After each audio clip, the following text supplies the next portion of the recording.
Okay. Let's try a new thing in 3, 2, 1.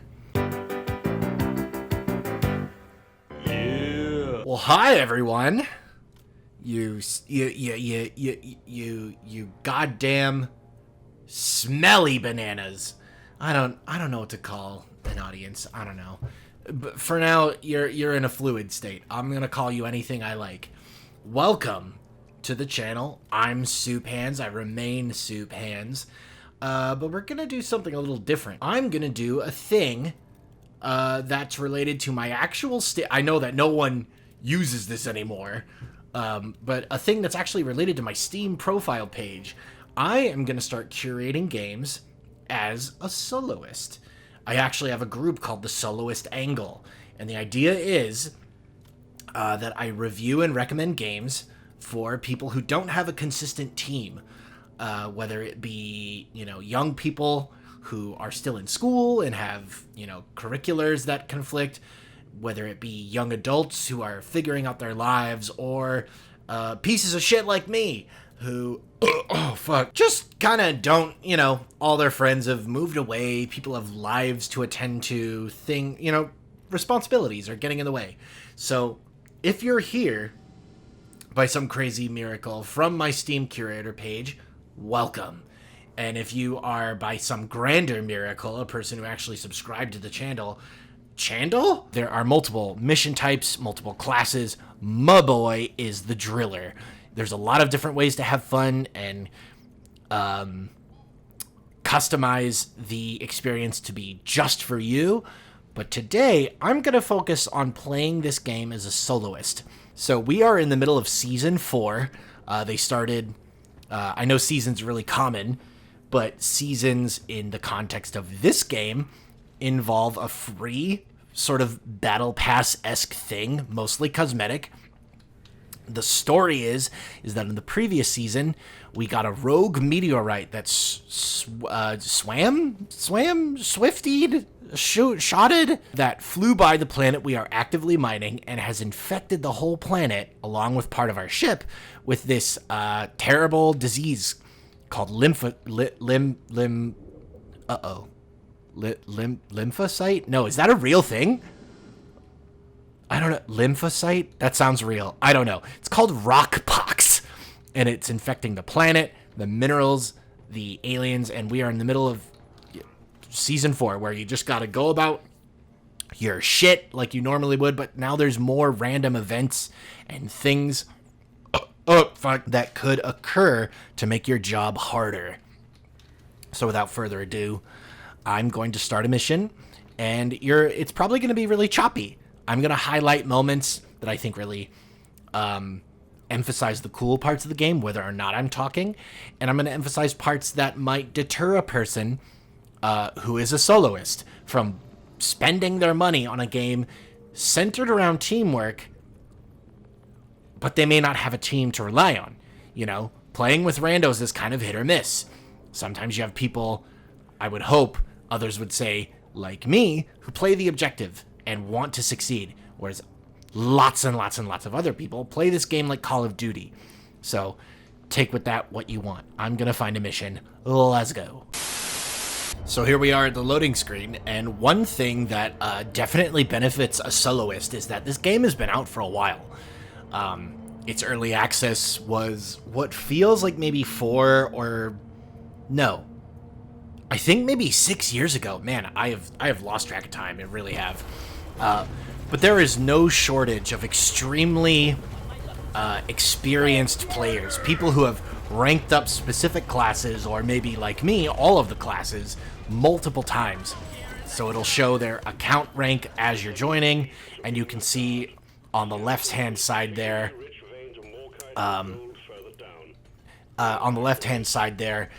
they are the fullest, most powerful rank you can be with one single class. So that in itself is beneficial to a soloist.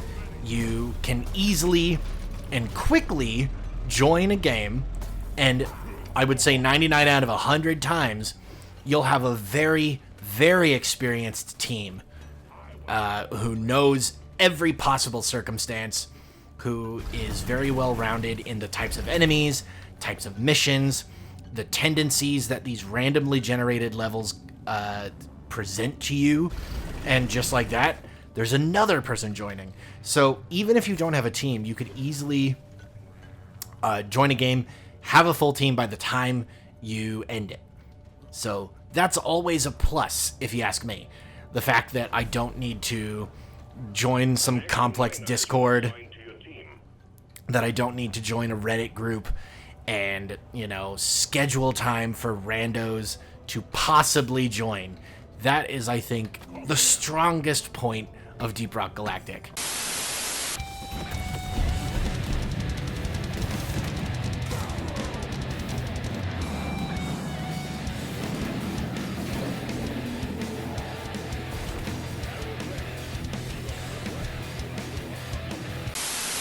Another thing to enjoy about the game itself, just look at this. This is one of several biomes available to the player.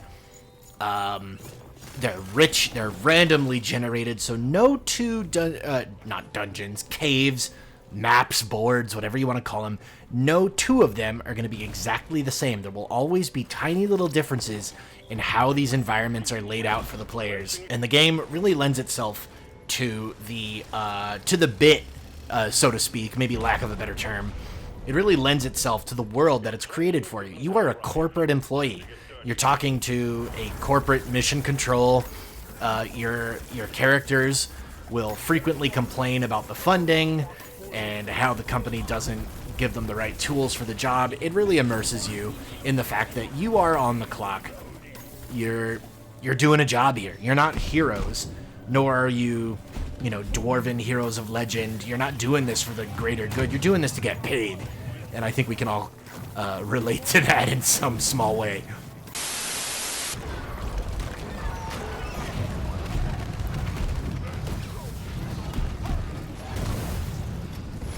So another great strength of games that you'll probably hear me from now until the future talking about the formula. And what I mean by a formula is a game that follows the idea of another, which I don't ever think is a bad thing. As long as you can pull it off, I think it's great. It puts your flavor on an existing genre.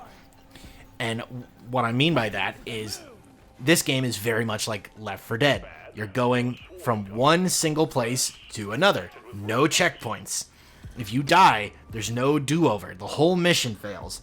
But unlike a lot of horde-based games, is the Glyphids here, this is their environment. This isn't just where they've ended up. This is their home. We know very little about the Glyphids thus far. Oh my. And what will happen is the hordes will come to you in vast quantity. You'll stumble on these things. You'll find the Glyphids walking around. You'll hear them digging through the dirt. But more often than not, they know you're here. And they'll come after you in big numbers, in any direction. Because as you can see, the whole world is destructible. If you wanted to take the time, you could gut a board down to the bedrock. It would take a long time, and I don't think it's possible, to be perfectly honest. But that's what I think the Glyphids, the bugs, really excel at. They come to you. All you gotta do is focus on your objective, and the enemy will make it fun for you. There's a lot of different Glyphids, especially in this season, as you can see here. The bugs are infected. That's the theme of this season, is infection. But there are tiny bugs, there are fast bugs, there are spitter bugs. They can literally spawn out of the walls at any given moment. And very much like Left 4 Dead, it's audibly cued. More often than not, you'll hear the enemy coming before you see them. As a soloist, I think that really bears a lot of, maybe it's lack of a better term, but agency. Whereas a lot of horde-based survival games, you, as the player, are sort of at the mercy of the map instead of the enemies. And what I mean by that is when you think of things like Left 4 Dead or Back 4 Blood or, you know, horde games like that, there will be pockets of randomly generated enemies that will trigger a horde. So you never really know when the best possible time to fight or run away is. Whereas here, you have the overarching, you know, gotta complete the mission, find resources, you know, clear out, as we're doing here, extract a specific resource, or clear out an infection, or collect something. The enemies will react to you rather than you react to the enemies. So as a soloist, I think that's really cool. You have a very consistent level of knowledge and replayability. You can successfully have a night of playing all by yourself with just some nice randos. And if you follow the objective and know your role knowledgeably enough, you won't really even need to rely on them. Unless you're getting into harder difficulties, which will definitely negate your skills at some point. But I think that's one major strength of the Glyphids and how they exist in this world.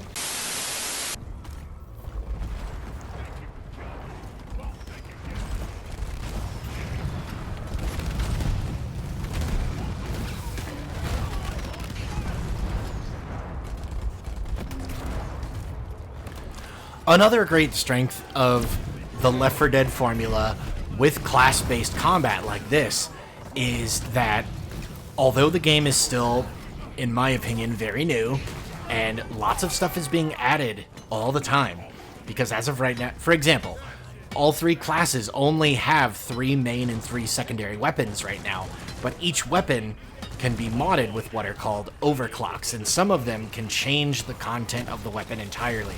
So, if you're like me, and you like to have one of every class, one of every race, learning every possible angle of the game, and, you know, being able to fill in the gaps wherever necessary, that's available to you easily.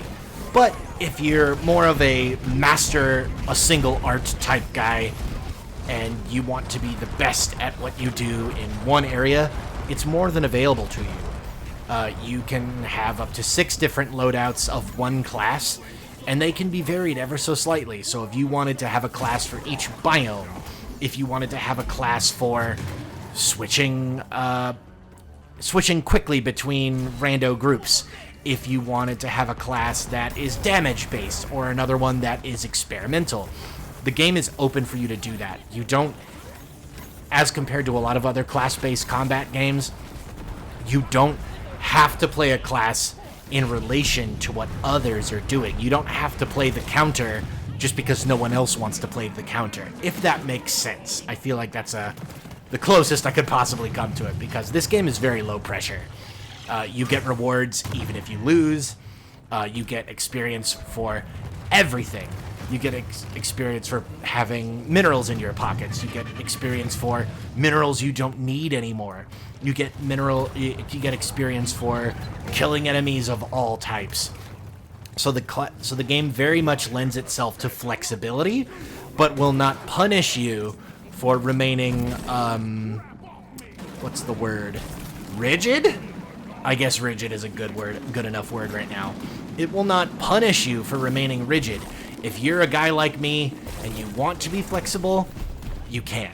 But if you're like, I like the scout, I like mobility above all else, I like the fact that they can support the team as a medic or as a forerunner, it's totally up to you how you play each class. And even with the limited and current loadout of specs and weapons, that is something you can do and still succeed as a soloist. Because as you can see, there's a wide range of experience. The top guy on the left there, he's max rank. He can't go any higher. I am pretty high rank. I don't remember in relation to what that is up there. And then the other 2 are 3 ranks below me. So while there may be a gap in people's experience with the game and the roles that they're picking, you can still easily rely on the fact that lots of people have been playing for a long time, so I shouldn't have to worry that much about who's picking what. So right here is a moment that I think emphasizes the weakness of the game. Playing with randos is a huge bummer, because prior to me talking, maybe a few seconds before, our gunner randomly quit, and the other two were too preoccupied with doing whatever the hell they wanted to be doing, and because of that, these high-level enemies fucked us. Big time fucked us. Like that band Big Time Rush, but instead of a Big Time Rush, it's a Big Time Fucking. Earlier I said the maps were randomly generated, so sometimes they can create these tight little quarters, and the fact that the enemy can crawl out of the literal walls can create a circumstance where if you don't have a team that is aware and cognizant of, you know, all the shit I mentioned up till now, and just generally being a team player, it can lead to you losing, which is a bummer. No one likes to lose. When and if you lose, you're brought back to this cool central hub filled with, you know, a plethora, a sinful glut of stuff to do and think about. It's a cool little lobby for each player. They get their own room. You can change your loadouts at the you can change your appearance at the wardrobe. You can change your weapon configuration at the equipment desk. You can even have a custom pickaxe. It does literally nothing, but it's cool to see, you know, because right click is completely devoted to the pickaxe. So you can see a sort of specific pedigree that you've created for each and every class, each and every loadout. You can do regular missions, which in this circumstance have seasonal events tied to them. See this red splotch here? If you play there, you can play for additional rewards. Every hour or so, the mission type listed here on these pictures in the biomes available on this planet, they switch. So in my opinion, the game never becomes quite very stale. Quite very. That's a phrase I've never said before. If you are a high-ranking character and you've purchased every possible thing and you're not interested in a season and you've forged every possible overclock and every cosmetic you could wish and you need a harder challenge, there's deep dives, which I think is really unique to this game. Deep dives are a series of challenging and repeatable missions in one specific biome. What'll happen is you play 3 missions back to back. You get in the drop pod, you drop to your first mission, you complete it, and then you go deeper into the planet. There's no stopping. You don't even get a breather. And each zone will have its own modifiers to make it harder or maybe even more rewarding in some places. A deep dive elite is that, but even harder. So it'll have harder enemies. Enemies will be buffed more often. The biome will more often than not favor the enemy. And it's a devoted period of a time. Even with a solid team, you'll be playing consistently for about, I want to say 45 minutes. So it's tough, but it's rewarding and really cool too, because it presents a different element to the missions you've come to enjoy, because each zone will have a primary and a secondary objective. But typically, the secondary objective is something very minimal, like collect something. But in deep dives, the primary and the secondary objective are things that you would do for a whole mission. So, for example, one of the objectives will be to mine a certain amount of a specific mineral, and the second one will be to kill what are referred to as dreadnoughts, big tough boss bugs, and you have to kill a bunch, 2 or 3, maybe even 4 of them, and you have to do both of those in the same mission. So it's very challenging. The advantage is the deep dives are not on procedurally generated maps. So if you go in there with a group of friends and you're all knowledgeable of it, you could blast through it and really grind through levels, ranking up, getting crafting materials, all that bullshit. But if you go in as a soloist, you can't do these missions without a class being a certain level. So there is sort of a minimum qualification of experience and knowledge to going into these missions. That, I think, is a huge, huge bonus, because after a while, you're gonna forge every possible upgrade. You're gonna, you may not care about the season, because a lot of these are just, actually all of them, are just cosmetic. There's nothing that makes the game easier. There's nothing that makes the game more challenging in these trees here. It's all cosmetic. Maybe you don't give a shit about all that. Maybe you've missed a couple seasons, but you had a bajillion, quadrillion dollars, and you've purchased every single thing from these categories, and the game is starting to feel a little dry. That's okay, because there you have the deep dives. And like I mentioned a moment ago, there is sort of a minimum qualification. So when you go in there, you can know that everybody in there has played a certain amount of time, reached a specific rank, and taken the time to, cater a class to themselves. And while you set up for a deep dive, you can always visit the Abyss Bar. It offers a number of different fun, community requested and developer created beers. Oh shit. Actually, oh my god, there's a new one. What the fuck? So, oh shit. I didn't pay attention to the season notes. You can actually research beer, and it's really cool because if you time it right, some of these beers have powerful effects.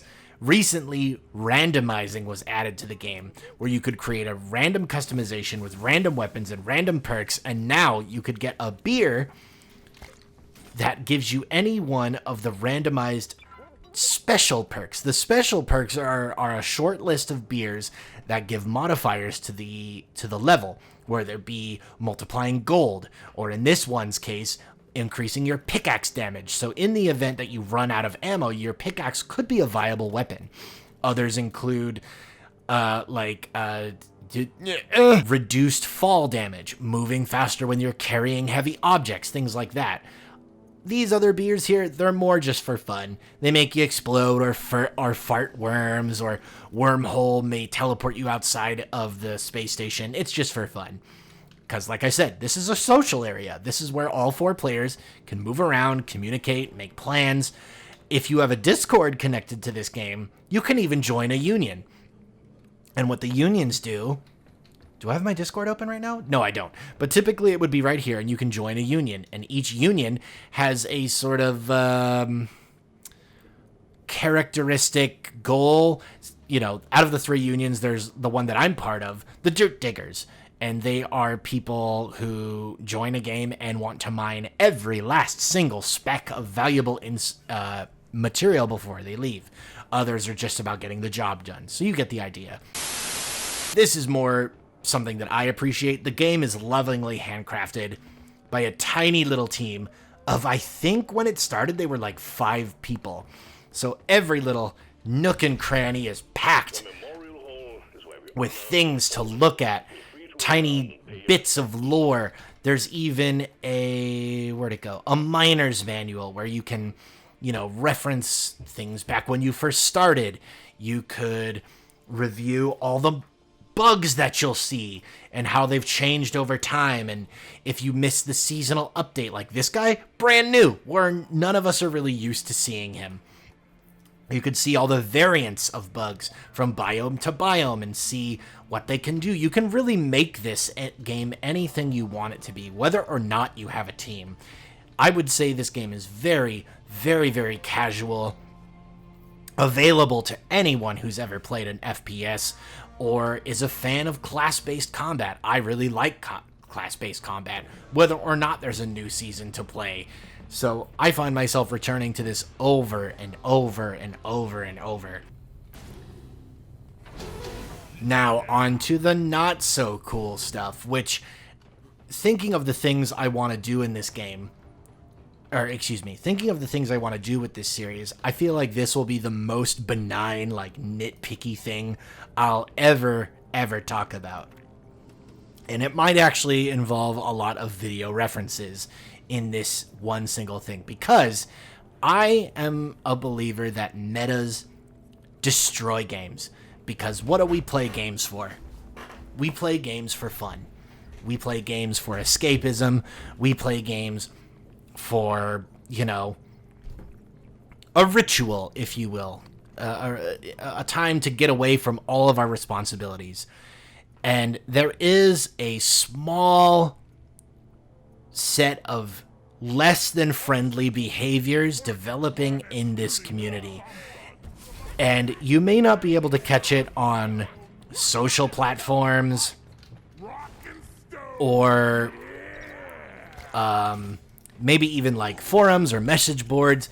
You may not be able to catch it because a lot of it is in action.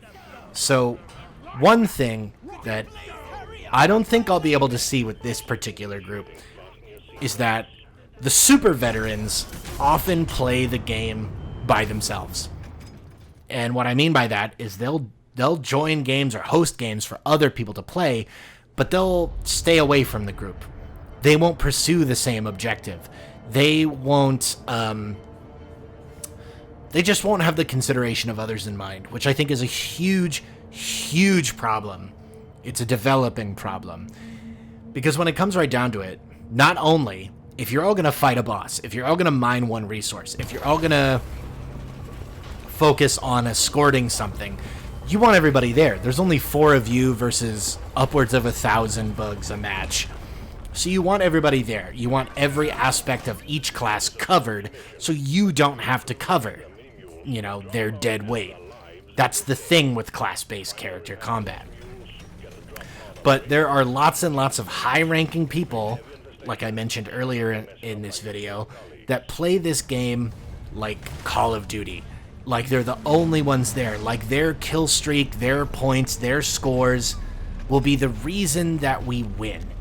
And I think, you may criticize and say that's a lot to assume with someone who may not even speak to you. I have played enough cooperative games to know when a person is playing a game truly by themselves. It's easy to see. And in this game, you can't hide. With this little doohickey, you can tell where the mule is, the thing that carries your resources. You can tell where each player is. And through their silhouette, you can kind of tell what they're doing. So if you're all in combat and you look around and some motherfucker's way over there, just jumping around and you can see them swinging their axe, they're not focused on the same goal as you. And I think that is not only super inconsiderate, but also kind of the antithesis of games like this. So here's one example of a long time running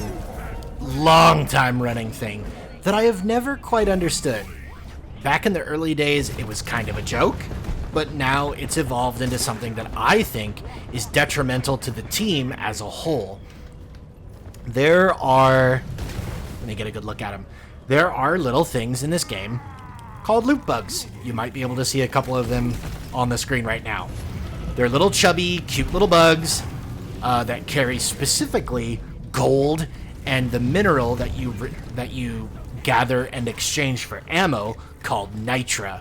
You may have seen me picking at it a couple of times in this video. It's a bright red, sort of cherry red shale sort of thing. And there you go. There's a chunk of it right there. It's vital because there is no other way to replenish your ammo in this game. And typically people mine it out of veins like that right there. It's clinging to the walls and you run up to it and you hit it with your pickaxe. The thing that I think is super shitty is that people will ignore these bugs entirely. And when there's a bunch of them in the same room, 1 or 2 obviously won't make a gigantic difference to your overall loadout.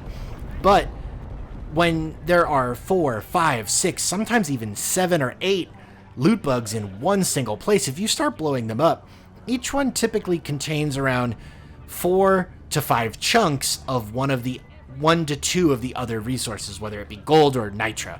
And added up, those chunks of minerals can equal approximately 1 whole vein of that resource, which is typically like 100 at a time. And what I mean by 100 is when you deposit it into the mule to carry around, it'll tell you how much you've added. Granted, this game, I would say, is a game of percentages. If you see a full vein, fuck yeah, let's go get it, let's mine it. If you see a chunked up vein and you only see pieces and parts around the edges, it's probably not worth it. Because this game sort of eats with its eyes. You may hit a large chunk in the terrain designated to deteriorate and add to your resources, but when you look and see how much you've added, it's only like 0.5. I get it. It may not always be worth it. But the fact of the matter is that when those little bugs are sitting around, easy, you don't even have to shoot them. Sometimes you can just hit them with your pick if they're close enough. If you choose not to engage in killing those bugs to get those resources, to get more gold and experience, to get more nitra and ammo, that to me is toxic. You're choosing to not succeed. You're making choices on behalf of your team that they did not agree to. However, I understand that 4 randos joining, not communicating regularly, may not give a shit. I get it. I'm just pointing out that as a soloist, that is obnoxious, because if you're like me and you've played since the beginning, seeing all those potential resources, potential ammo, potential experience, potential money for, buying things in the hub, that's a huge, obnoxious, annoying pile of shit. So, ignore the fact that we lost and just pay attention to what I said. My last and really only remaining criticism of this game is again about the meta, and it's kind of hard to find an example in-game. But along with the loot bugs, really high-ranking really high-ranking players that have been playing for a while and have nothing really left to unlock have started to ignore gold veins, and I think that's really shitty. Because like I mentioned earlier, you get experience for everything in the mule, on the pod, or even in your pockets if you haven't gotten a chance to deposit. You still get credited those in the form of experience. And with the influx of new players or people trying to level up a class they don't normally play, in my view, that's making a decision on behalf of another player that they didn't volunteer for. I think it's really shitty. Other than that, this is a wonderful game to play as a soloist. It's just tiny little meta things that are obnoxious that, maybe you don't care about any of that. I kind of do. Little things annoy me like that, and that's perfectly fine if they don't annoy you. But this game is an amazing investment, even as a soloist. In the event that you do find a consistent team, you could have a time. I don't know what that's like quite yet, but I've heard and seen video of people playing this game, picking up all the memes, playing, screwing each other around, knocking each other down, leaving each other there. It looks like a blast, and I think that if you play this game as a soloist, you could find that team, because this community's really friendly. All in all, they're very, very friendly, very welcoming, big fucking nerds. You'll see Warhammer references, you'll talk about movies, you'll make mention of how incredibly cruel the game and the bugs are. So definitely pick up Deep Rock Galactic. It's a small team. They're a great team. They're communicative.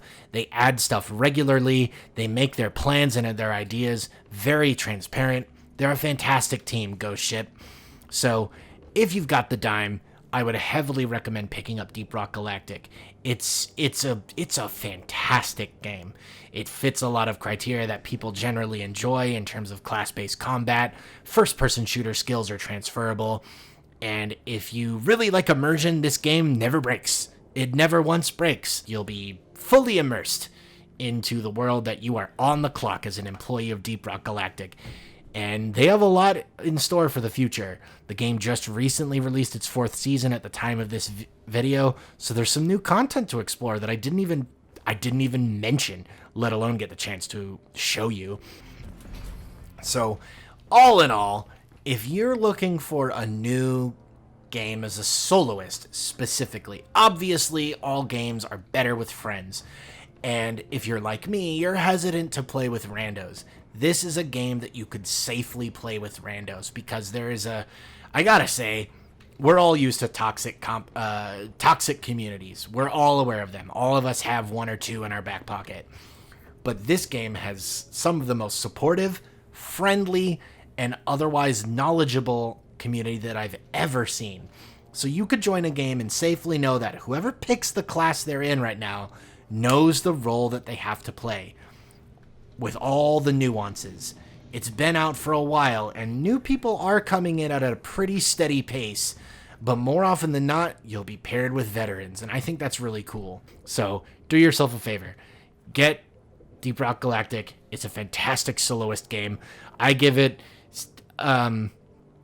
7 individual thumbs up from 7 separate people, because so if there was 7 thumbs, that would be 2 a person, so 2, 4, 6, that'd be a whole team. That'd be 3 people who give 2 thumbs up, and then one person like me who gives 1 thumb up, who's like, oh, the meta annoys me, and the other 3 are like, you fucking turd, and you'd be like, what? It's a valid criticism, and then they down you before you get in the pod, so you can't leave. Anyway, obviously, as I go along with this, I'll get a little better at it, but this is a thing. This is a thing for practice and for fun. This is Supans doing a solo with the soloist angle. Subscribe.